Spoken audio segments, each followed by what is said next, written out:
paz de nosso Senhor Jesus Cristo, salve Maria Santíssima, e desde já agradeço pela atenção e pelo seu tempo. No episódio de hoje da série Doutores e Doutoras da Igreja, irei falar sobre Santo Anselmo. E você já pensou se dá para provar a existência de Deus usando só a razão, sem depender da fé? No século XI, um monge chamado Santo Anselmo achou que sim, e criou o famoso argumento ontológico. Parece complicado, mas eu vou procurar explicar de forma bem simples. E também irei explicar brevemente o que é a ontologia numa perspectiva filosófica e teológica. E antes de continuar, gostaria de comentar algumas informações importantes da vida de Santo Anselmo.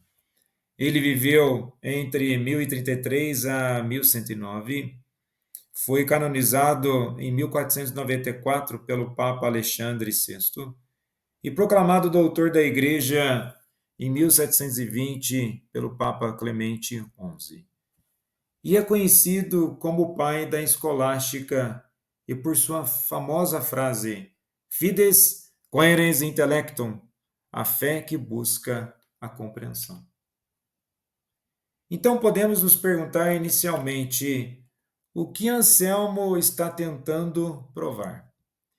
Ele quer mostrar que Deus existe e que essa existência é necessária só pelo fato de entendermos o que significa Deus.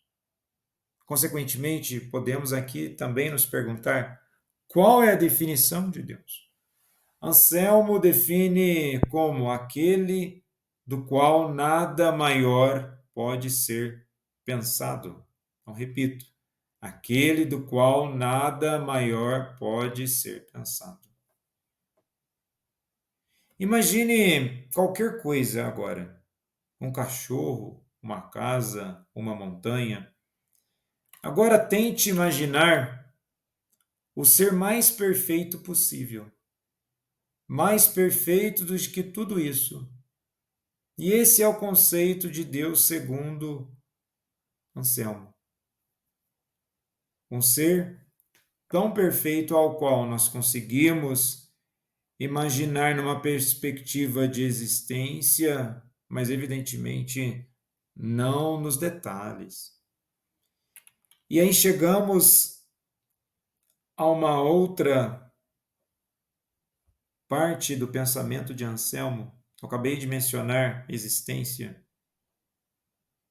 E no que diz a respeito de Deus, existe no pensamento ou existe na realidade? E Anselmo diz que uma coisa pode existir só na nossa mente, ou seja, no intelecto, ou na nossa mente e na realidade. Então vejamos um exemplo. Pense no unicórnio.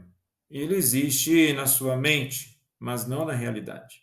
Agora pense em um cavalo. Ele existe na mente e no mundo real. E aqui nessa sequência, posso dizer que é o pulo do gato de Anselmo. Se Deus existisse apenas na mente, poderíamos imaginar algo ainda maior, um Deus que existe de verdade. E temos aqui uma explicação simples de Anselmo. Se Deus só existisse como ideia, então não seria o maior ser possível. Porque seria possível imaginar o maior. O mesmo Deus, mas que realmente existe. Nesse sentido, pensando na teologia ou até mesmo na metafísica, se você tem uma ideia de que aquilo é Deus, aquela ideia ela vai ser uma ideia menor. E sendo uma ideia menor, ela não é perfeita. E não sendo perfeita, ela não pode ser o próprio Deus. Então existiria um outro Deus. Vamos pensar em termos de criação. Se Deus é o criador de tudo, não pode existir algo maior do que o próprio Deus. Pois se existe maior, maior que o próprio Deus, então Deus deixa de ser criador e parte a ser algo necessário a um criador anterior a ele. Ou seja, desloca-se a centralidade de Deus enquanto criador e ele se torna uma criatura. Portanto, se Deus é o maior ser que se pode imaginar, ele não pode existir só na mente, ele tem que existir também na realidade. Existe, portanto, sem dúvida, algo maior do que o qual nada é possível pensar. E esse algo existe não só no pensamento, mas também na realidade. Então devemos pensar em Deus como o maior ser possível. Algo que existe só na mente é menor do que algo que também existe na realidade. E se Deus existisse só na mente, ele não seria o maior, como eu mencionei, no aspecto de criação. Logo, Deus deve existir na realidade também. O que eu acabei de mencionar aqui ou explicar se trata do pensamento ontológico, que busca estudar o ser e as suas manifestações. É evidente que não temos como entender Deus como um ser por completo. Quando eu digo aqui como ser por completo, pois a razão humana não consegue captar tudo o que Deus é. Pois se a razão humana conseguisse captar tudo o que Deus é e como ele se manifesta, a própria razão humana seria maior do que Deus. E sendo a razão humana maior do que Deus, Deus deixaria de ser esse ser maior. Esse é um aspecto ontológico. E vejamos ainda outros detalhes da ontologia. A ontologia, na filosofia e na etologia, primeiro vamos partir do termo, né, que origina do grego ontos, ser, e logos é o estudo do ser. Numa ontologia filosófica, surgem as perguntas: o que é o ser? O que existe? Quais são as categorias do ser? E na ontologia teológica, quem é Deus? Como Deus existe e qual a relação entre as criaturas e Deus? E as diferenças no estudo? O objeto de estudo, o ser em geral, no sentido filosófico, racional e analítico, a lógica, a metafísica e compreender a realidade. Já na ontologia teológica, temos Deus e as criaturas, o racional mais a revelação da fé, a fé é a escritura, a tradição, e conhecer Deus e o sentido do ser humano. Então, as duas abordagens são importantes para entender melhor os próprios conceitos cristãos acerca da manifestação do ser e da própria busca da fé de aprofundar os conceitos. Lembrando que fé não é apenas um conceito racional, embora a fé participe do universo racional da estruturação humana de entendimento, mas o que temos que aqui levar como ponto de referência, onde Santo Anselmo faz toda a sua abordagem, ele mescla, por assim dizer, os elementos de uma ontologia filosófica e a ontologia teológica. E apenas como comentário adicional, onde eu mencionei quais são as categorias do ser, é uma definição aristotélica, onde ele elenca que são 10, por assim dizer, as categorias. Isso é altamente importante na filosofia cristã e na própria teologia. Vejamos que Aristóteles começa da substância e vai até a paixão. E aí, da substância, ele passa para a quantidade, a qualidade, a relação, o lugar, o tempo, o estado, ter, ação e paixão. E vejamos que todos esses conceitos, eles são altamente importantes no entendimento dos conceitos elaborados no cristianismo, principalmente na escolástica. Vejamos os três primeiros conceitos aí: substância, né, a quantidade, a qualidade. Né, quando nós pensamos em substância, aquilo que designa que há de permanente nas coisas, que mudam, portanto, o fundamento de todo o acidente. O que é o acidente? Seria a transformação, né? O próprio termo substância, substare, que está por debaixo das coisas, por assim dizer. E o que seria essa quantidade? É uma propriedade que existe em magnitude e acumulação e que designa tudo aquilo que pode ser medido ou contado. E na qualidade é um atributo ou uma propriedade. E os atributos são imputáveis por um sujeito, enquanto as propriedades são inerentes. Então, nesse sentido de ontologia, a preocupação de Santo Anselmo é esclarecer e trazer novamente uma dimensão mais fundamentada da razão. E a ontologia, na teologia, não serve apenas para entender conceitos, mas para aprofundar o mistério de Deus. Na Bíblia, quando Moisés pergunta o nome de Deus, qual é a resposta? Eu sou aquele que sou, conforme está em Êxodo 3, versículo 14. E essa frase é uma bomba ontológica espiritual. Deus se revela como ser absoluto, fonte de tudo que existe. E na teologia cristã isso ganha plenitude com Cristo. Eu sou o caminho, a verdade e a vida, conforme está em João 14, versículo 6. Agora, o que acaba acontecendo principalmente na filosofia moderna é que surge exatamente as críticas acerca do entendimento do ser. Mas antes de mencionar, né, sobre a filosofia moderna, vejamos que a ontologia, né, ela já está presente na antiguidade, no pensamento grego, né?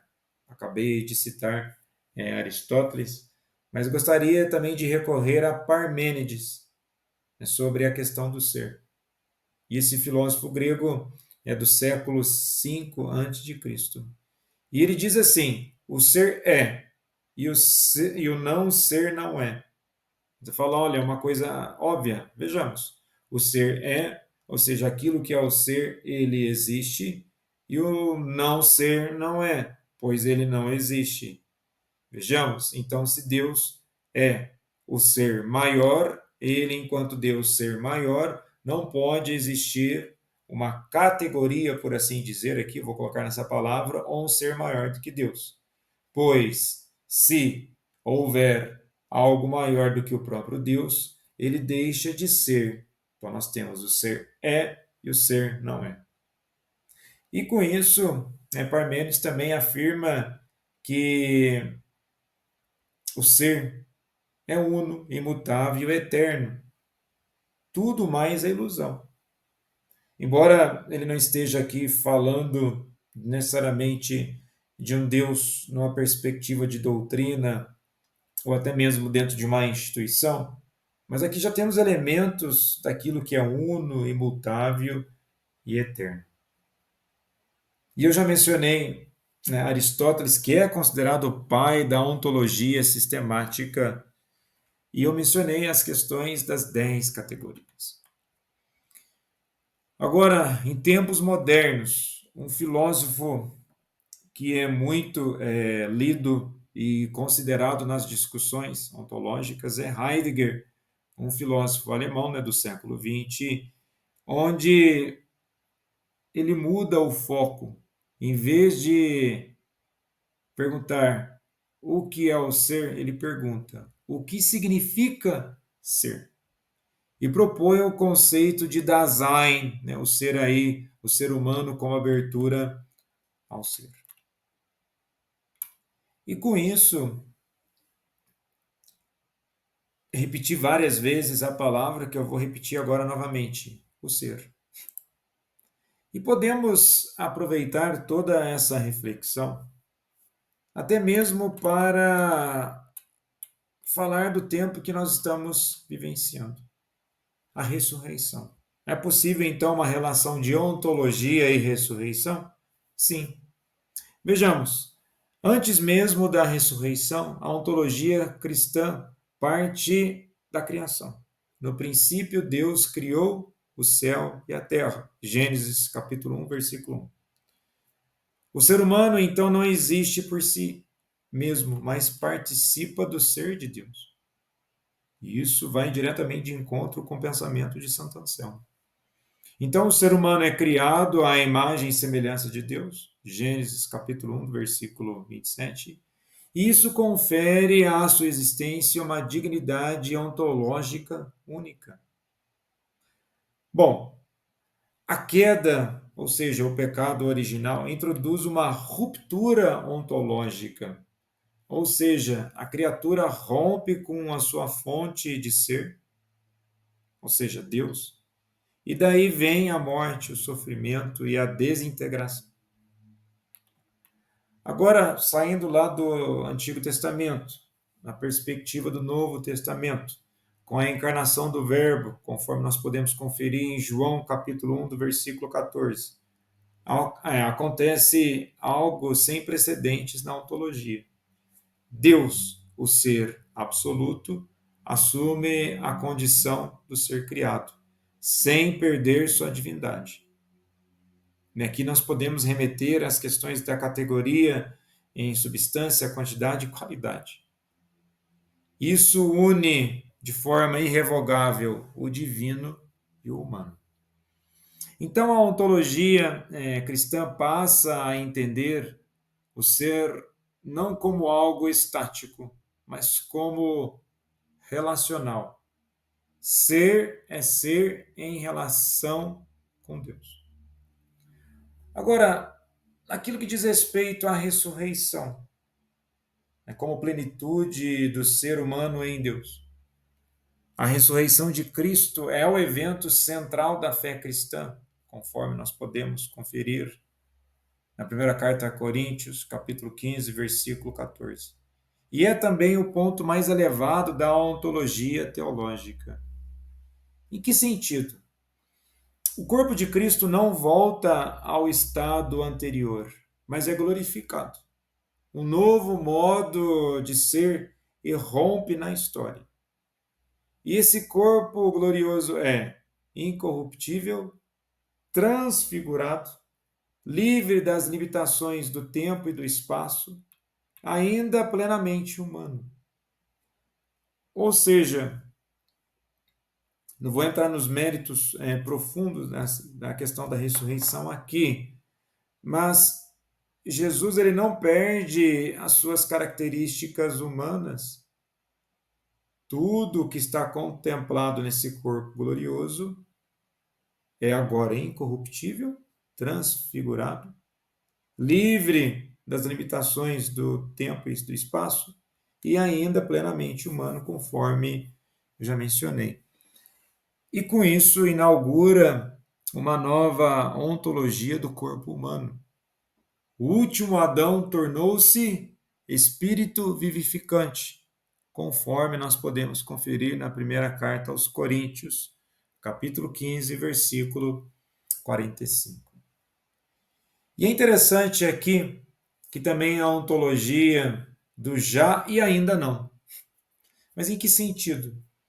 Quando nós pensamos na teologia paulina, ou seja, de São Paulo e joanina, de São João Evangelista, revelam que o cristão já participa da nova realidade da ressurreição, mas ainda espera sua plenitude. Já pela graça, pelo batismo, pela Eucaristia, vivemos uma vida nova. Ainda não esperamos a ressurreição final dos mortos e a plenitude do reino. Isso estrutura a ontologia cristã como uma ontologia escatológica, ou seja, da finalidade dos acontecimentos finais. O ser caminha para o seu cumprimento último em Deus, nunca em si mesmo.